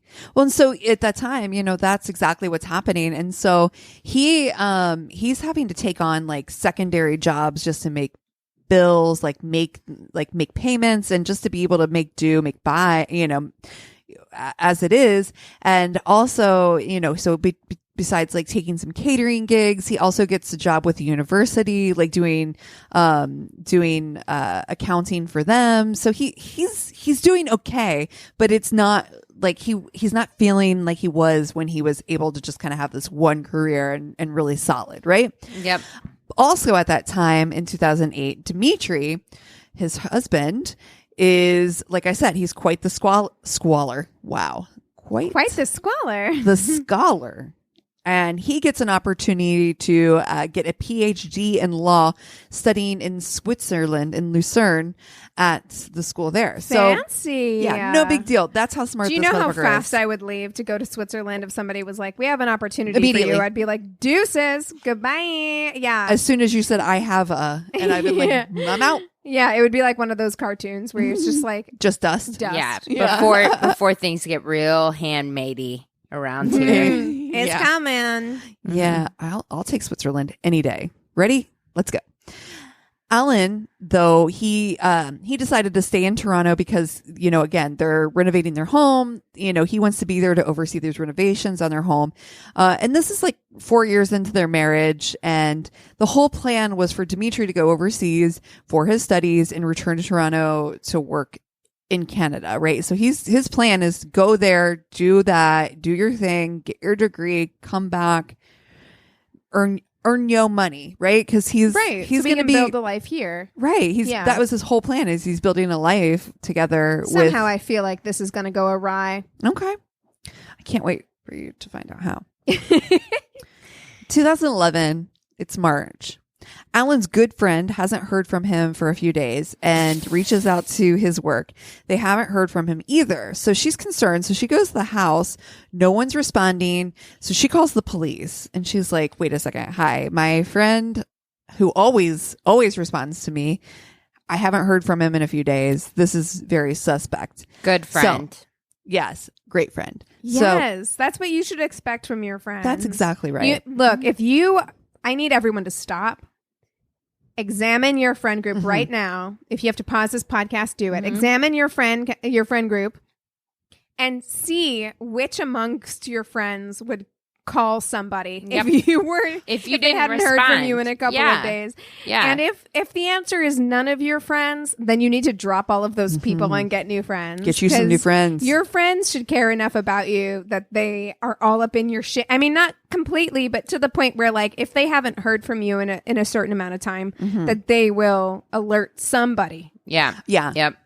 Most definitely. There was definitely times where I was like, Christina, I'm about to cross over the hill. We had full on, I'm getting in my car. All of us girls, this is not hyperbole. No. Like, all of us girls had a text thread. There was, I think, 2 times where that text thread was used where we were like, who's heard from Christina? She had a date last night. I haven't heard from her since 7:30 p.m. We're concerned.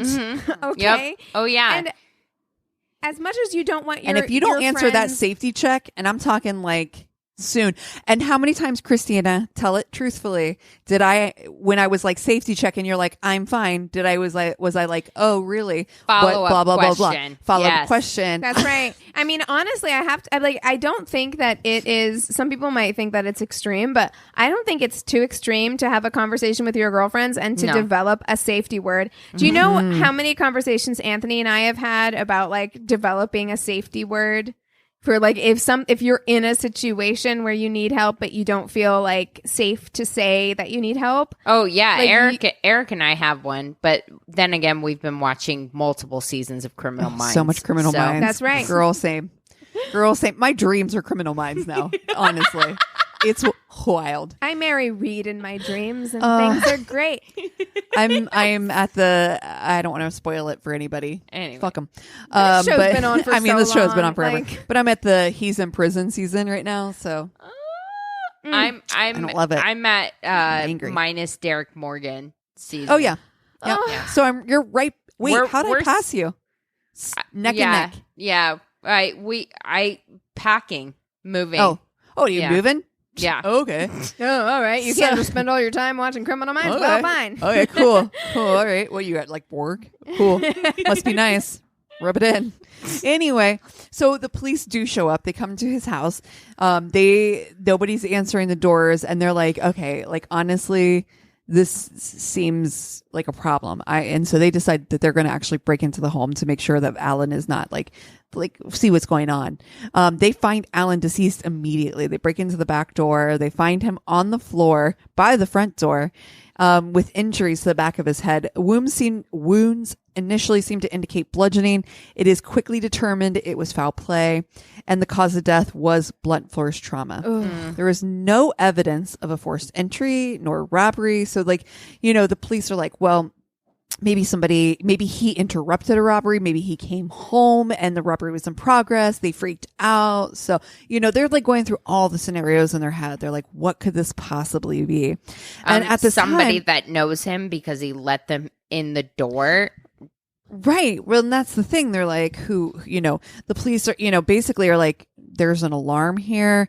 That what they notice right away is that the alarm panel, like the thing that's on the panel, what's that, like little door, yeah, the like thing the that little shuts the alarm little system. door on the panel is gone, so that's missing. So they're like, well, that's a little weird. God, who ripped that off? Yeah, like someone was just like, meh. So like they know, like the alarm is disabled.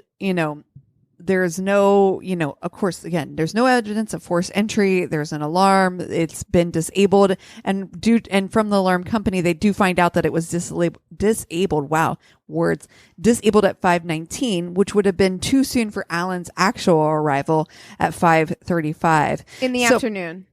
Evening, yes. Yeah, okay. So Evening, somebody came in, they knew the alarm code, so they right away know that it's somebody that knows him. Okay, so your hubby hired someone to go in there and disable the alarm.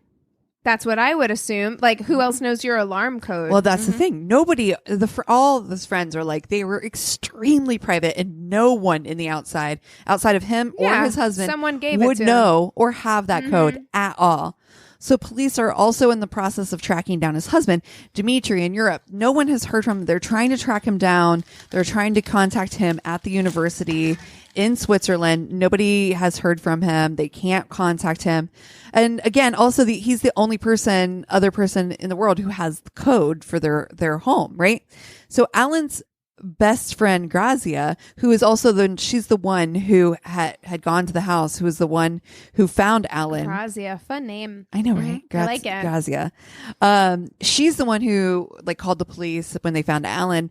She said when she was interviewed, she was like that Demitry had never wanted anyone even at their home. So his friends would be like, yeah, we never really could hang out with him. So secretly they were privately all kind of like, this is great. So your husband's going to go to Europe for school. Yay. We get to hang out with you, kind of in that way, because I guess Demitry really wasn't somebody who wanted to share his space. He didn't like people over. So Demitry, the one who went to Switzerland, right. He's the one who kind of closed off the couple. Yes. He was like, I don't want people over here. Yeah. Alan was more social. Way more social. Okay. Super social guy, had tons of friends. So she was even saying, she was like I said, she was like, Demitry never wanted anybody in their home. So she actually, Grazia, who is best friends with Alan, never even had met Demitry. Whoa. Could you fucking imagine? Red flag. If I never introduced you to Eric. No, absolutely. There'd be a major not. issue. I mean, honestly. First of all, I'd be making fun of your Canadian boyfriend. For real, we'd be Fake. like, I don't think he exists. He fake. But Cassie and I would actually have an intervention. We would sit you down and we would be like, there's something wrong, because there's something wrong. There is something wrong. If you're not going, I understand wanting to stay in that kind of private bubble in a relationship for as long as possible, because that feels good to not have any outside opinion, judgment, whatever.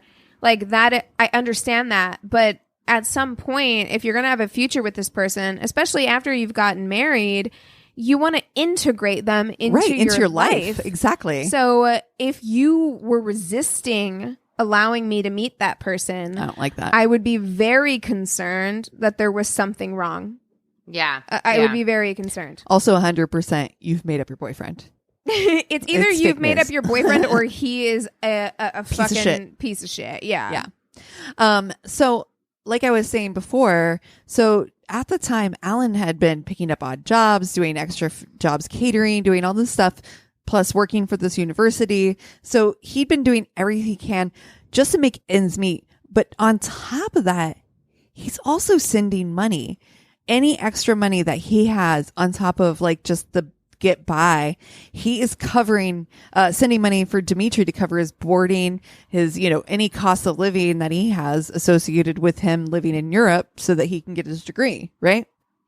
Well, police actually are able to finally track down Demitry. Guess where he's at? Where? In Greece. Well, that's not Switzerland. He had dropped out of the PhD program and was living in Athens. You didn't tell your husband you dropped out of a PhD program? Okay. I tell my boyfriend when I have a really explosive shit in the morning, let alone something as major as dropping out of school. Well, Christina, not all of us are that open. However, I'm sorry. However, there is no way, Anthony and I, if it's an important thing you are most likely having an emotional response to, which you would if you were dropping out of school somewhere, if you'd moved somewhere and you were dropping out of school. What if you're just collecting checks from your boyfriend and you could do whatever the fuck you wanted, I guess? Oh, God. They need... Okay. Your anyway. much older boyfriend who sounds like... It sounds like trouble. I'm just going to say... So after being informed, so the cops are calling him, right? They're like, hey, so got some news for you. Just want to let you know, your husband has died. Demitry immediately. He's like, oh, no, I'm so sad. No, you'd think.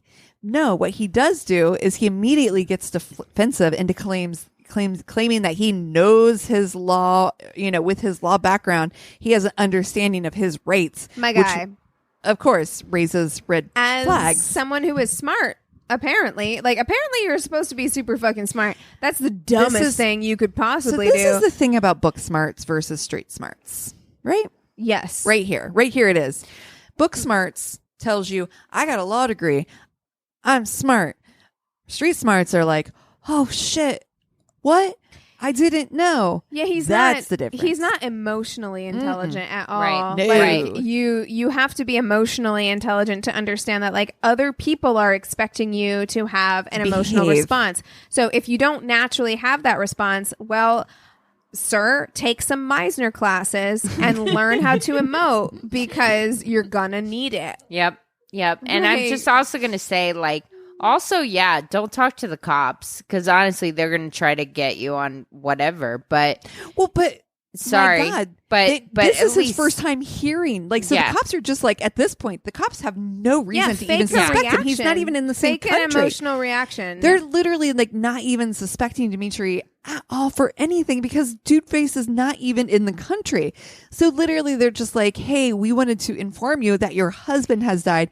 Hey, brah, guess what? I know my rights because I'm a lawyer and you can't yourself. pin anything on me. Wait, You what? played yourself, sir. Like, because they weren't suspecting you, but now they are, you dumb they are. piece of shit. Like, what are you thinking? Yeah. Well, this seemingly nonplussed,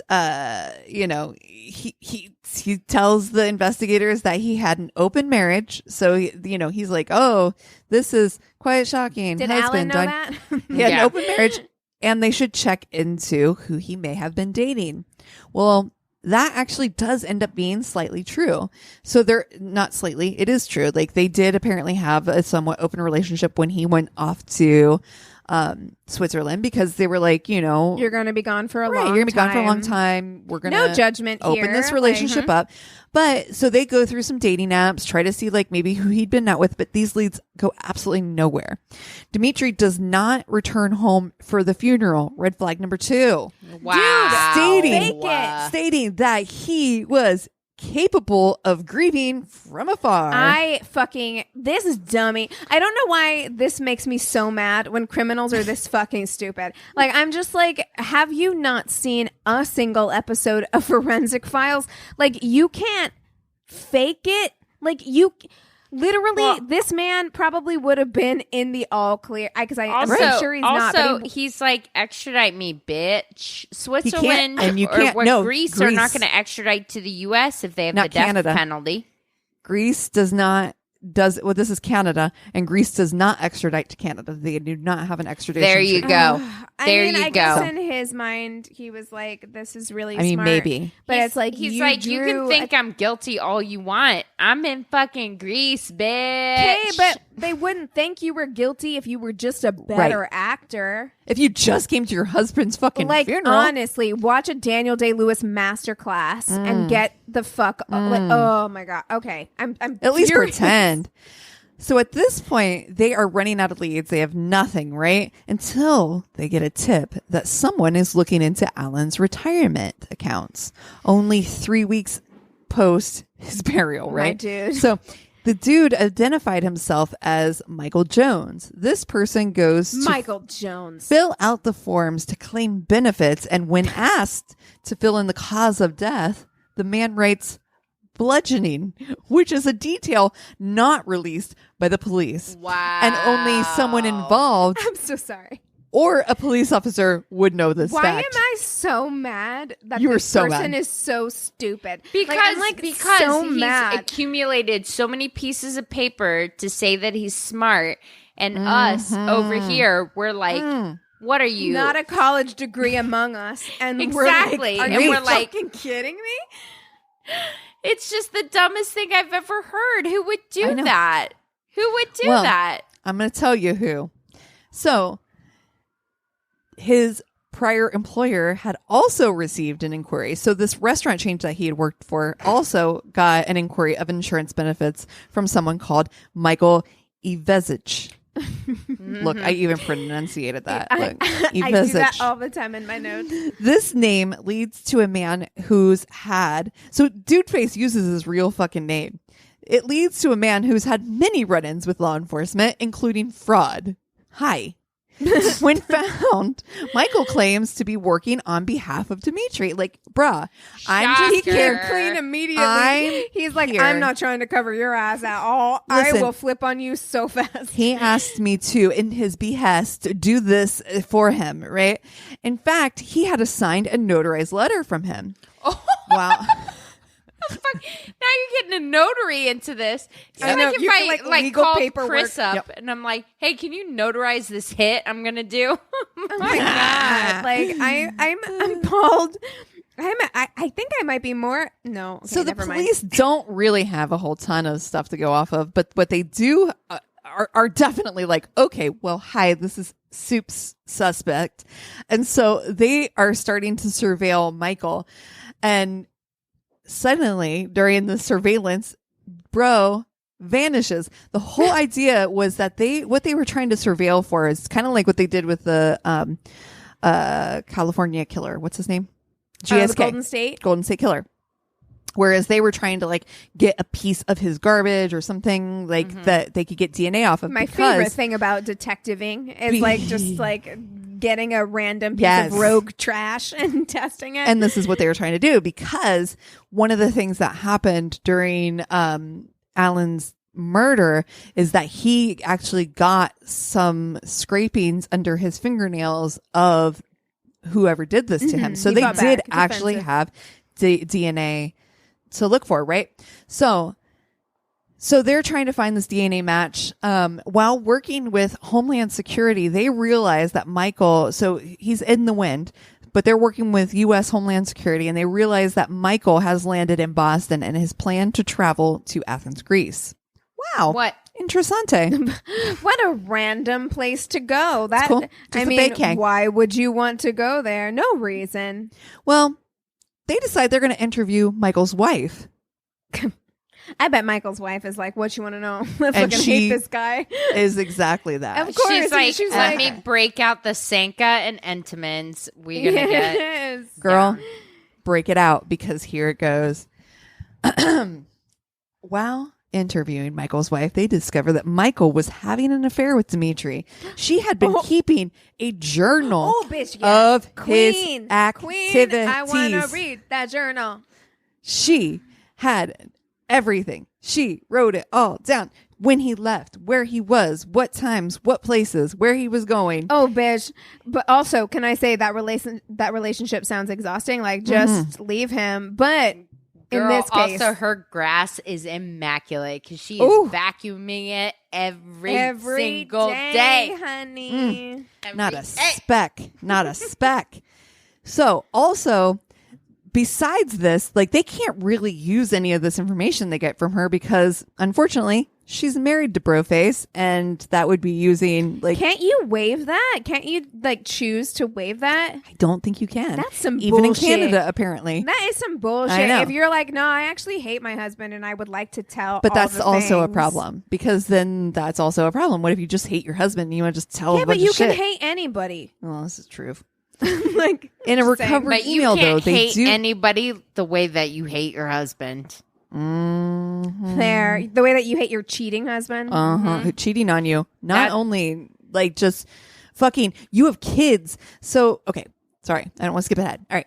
In a recovered email that they find between Alan and Demitry, it is revealed that someone named Michael in this email had access to a key to their home. So... This is an email between Michael and Demitry and Alan, in which Alan's like, hey, why the fuck does this Michael guy have a key to our fucking house? Yeah. They also learn that not only could Demitry benefit from the $50,000 worth of retirement but Alan also had a $2 million life insurance policy, which was solely in Demitry's name. As much as I want to like take care of my family, I'm like low key. We're never having an expensive insurance policy on me. You know what? I don't want you to be rich and happy when I'm murdered and dead. No, I don't need. I don't need any motivation. Honey, you're to cremating get rid of me. You ain't got much burial expenses. Calm down. Anyway, unable to get a DNA sample from Michael, they were able to obtain a sample from one of his sons. Oh, I love this shit. So what they did is mom and the kids go out to dinner and they grab a chopstick from son and we're like, let's test it. And it is conclusively his father, whoever's DNA is this, his father is the person who did this. Also, I kind of want to know, like, what does Demitry look like? Like, can he get it? Like, why? No? Oh, no. Demitry, is he hot? Not really. He's kind of creepy and plastic dollish looking. Interesting. Okay. But Michael, Alan, actually, best looking of them all. All right. I think. I mean, personal feelings. It's always the way it goes. I know. Anywho, conclusively link Alan to Alan's death with the help of Interpol. They they can't extradite him, either of them, from Greece. But what they can do is flag both Demitry and Michael and put warrants out for their arrest. So basically, like, if you move, we get you. Michael is eventually arrested. And again, without the extradition, they're just going to have to wait again for Demitry to try and travel outside of Greece. Wait, so where was Michael arrested? In Greece? No, I think he was flagged from like some type of like he was going to travel somewhere. Well, that dummy. Yeah. Why would you go anywhere? Exactly. I was just going to say, if you were already in Greece, which supposedly from what I hear, it's like in my top 5 travel places. Oh, I want to go there so bad. Same. One of the most beautiful places. You'd be like, Anthony so I can't go leave there. the most beautiful place ever. Yeah. No, that's how I feel. I want to go to the beaches, like so badly. I want to see those white roofs. So I want to gorgeous. see the Acropolis. Okay, so we're going to go as like a group trip because Anthony does not want to go to Greece, and I've been trying to convince him for like 4 years. I am so all about Greece, 100%. Word. Same. I love history. All right, so 9 months later, police are notified. So this is like 9 months. They already got Michael, right? They're notified that Demitry has landed at Pearson, Toronto International Motherfucker. Why would you go back to Canada, you dumb bitch? Like, why? Well, I'm going to tell you. Demitry was back to fight for Alan's death benefits. Oh, you idiot. Money. You greedy, stupid idiot. Both employers refused payment without a deposition hearing. Greed and hubris brought him back to Canada. November 2017, though, finally, Demitry and Michael faced charges in Alan's death, and after nearly 7-month trial, they are both found guilty and given life. Of course they are. But wait. No. The convincing attorney, Demitry, though, after only 3 months, appeals on the case for circumstantial evidence. He's saying, like, you guys really have nothing on me. This is all circumstantial. You have no... For Demitry, because there's no DNA evidence linking him to anything. He's released on bail. Shut your fucking on mouth. House arrest, awaiting his appeal trial. So that is currently the situation. I am furious. You know what? I am also I'm extra furious because these people were so bad at criminaling. You are so bad at criminaling. They're so bad at it that I'm like, how the fuck did this guy get out after being so blatantly bad at being a criminal? Dude, you cannot cough right now without having accidentally watched a true crime show. And I'm shocked that he was that bad at being a criminal. So bad. I am angry about this situation. Wow. It's appalling. Yeah. It's appalling. So basically he's just waiting for his trial. It's also appalling because the reason why he's out right now, and I don't mean to eat the rich twice in one episode, but I am going to. Money. It's because he had money for a fucking lawyer. So hashtag eat the rich a second time. Right. Fuck this motherfucker. And this is the thing too. It's like it seems like the guy is rich already. Plus, then he's like, I really need this $50K. Plus, I'm also gonna want that $2 million. Plus, and just like what? And it's Greed. greed. I mean, it's what we've talked about. I mean, when we've talked about billionaires on this show, a lot of times I sent you a thing, Christina, or I tried to, where it was like they tried to spend Jeff Bezos' money and they did all of these things and they didn't even break like they barely broke the billion like level because he has so much money. Like, I feel like people like this. There's a certain breed of human being who everyone likes money. Everybody needs money. It's just a fact of life. But However, the there are vast certain majority people, of us, like, they literally have proven, like, beyond a certain point, your happiness does not increase the more money that you have. Even if you don't know that, so you're trying to incur more money. Like, I understand it, but like, there are certain people who have a weird, unusual relationship with money because you have to be someone who's hoarding money, who has so much money that they can't possibly spend it. Your relationship to wealth has to be so warped to be able to do that.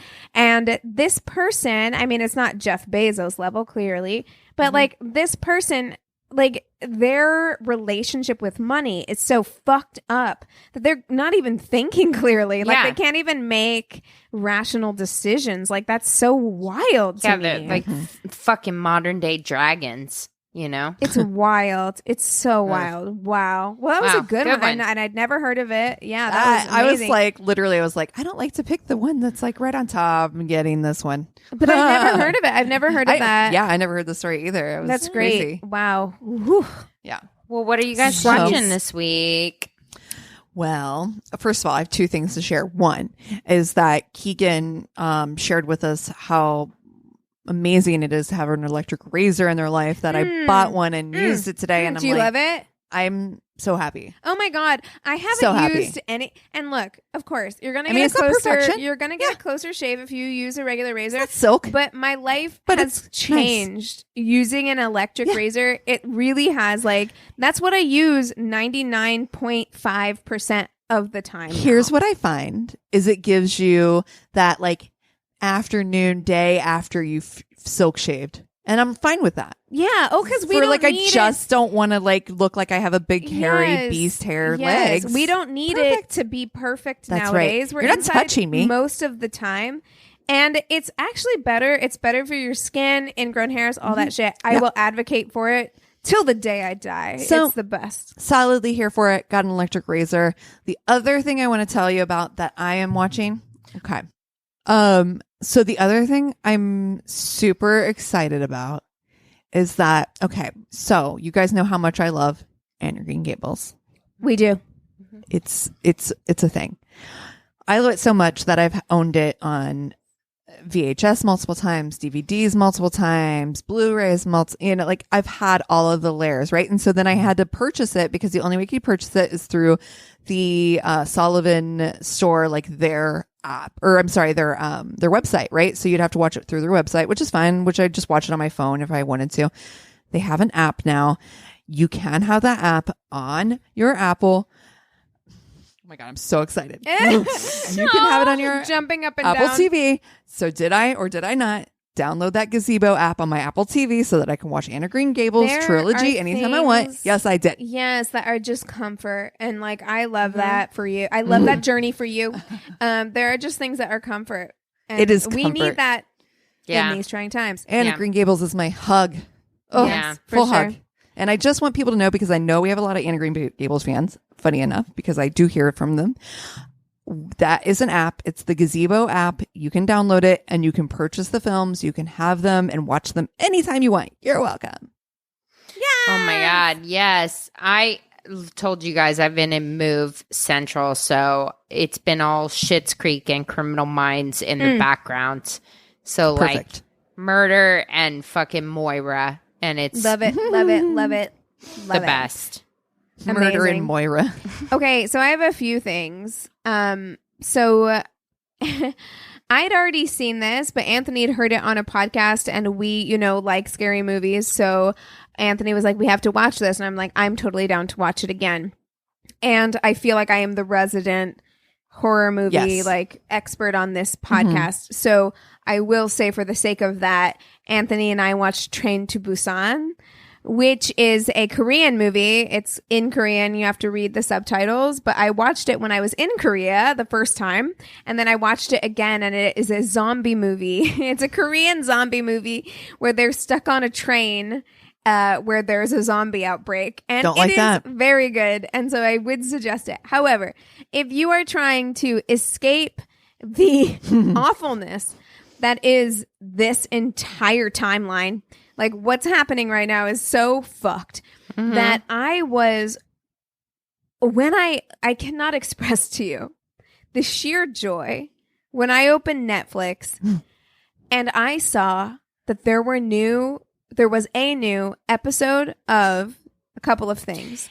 There was a new episode of Great British Bake Off. Yes. I can't believe it. Which I did fucking watch, and I am so happy. Did they bring back Mary Berry, or was I hallucinating? No, they didn't bring back Mary Berry. So it's Prue and Paul Hollywood, and then they have a new the guy from Bridesmaids, who's the brother to Rebel Wilson. Oh yeah, he's one of the new hosts. Nice. So there's like two, so it's great, and it's funny because it's just like they've basically created their own. They don't go into it too much, but they created their own like baking village because they wanted to be able to have the show. So they picked the contestants, they took them to this village, they all live there together. Oh my God! And they've quarantined for 2 weeks, and then they started shooting. So like, oh my God, I'm so excited! They did all the things to make it safe, and it's just.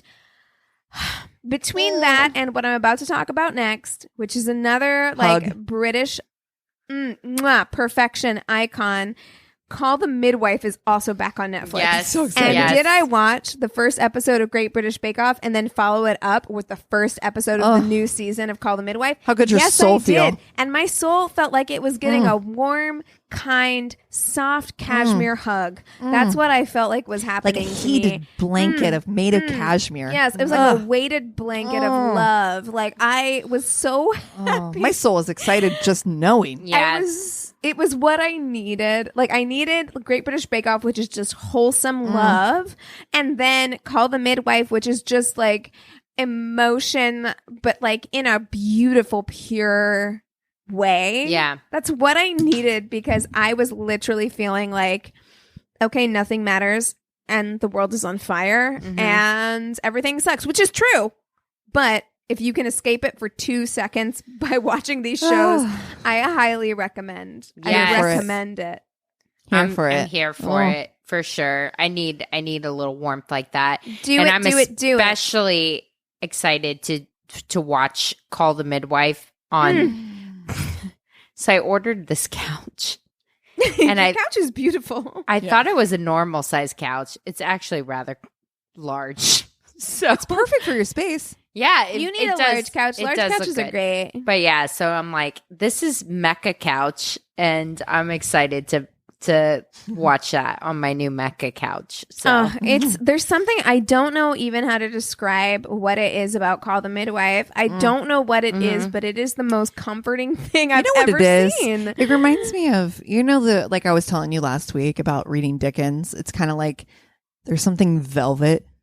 Yeah. It's the same thing I feel about like Call the Midwife or Great British Bake Off. Well, it's because velvet. People always make the moral decision. Exactly. It's not true, which is what I thought when I was watching it. I was like, okay, everybody who lives in this town is like kind and respectful, like for the most part. And if they are a shitty person by the end of the episode, they've usually come around, which is not very not the Dickens. way that life works. No, but it is not. what we want life to be. Exactly. And so it feels good to watch people just be kind. How like people could human be. beings. How people could be. It feels good. So if you just need that, I know it's not real. I know it's like a bunch of screenwriters writing this, but if you just need to restore that feeling that like humans are okay, please watch that show. This is such a good point.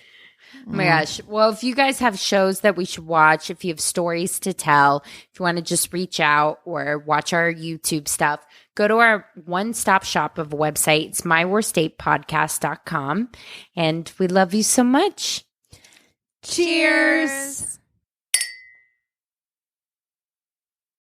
This is a Glass Box Media podcast.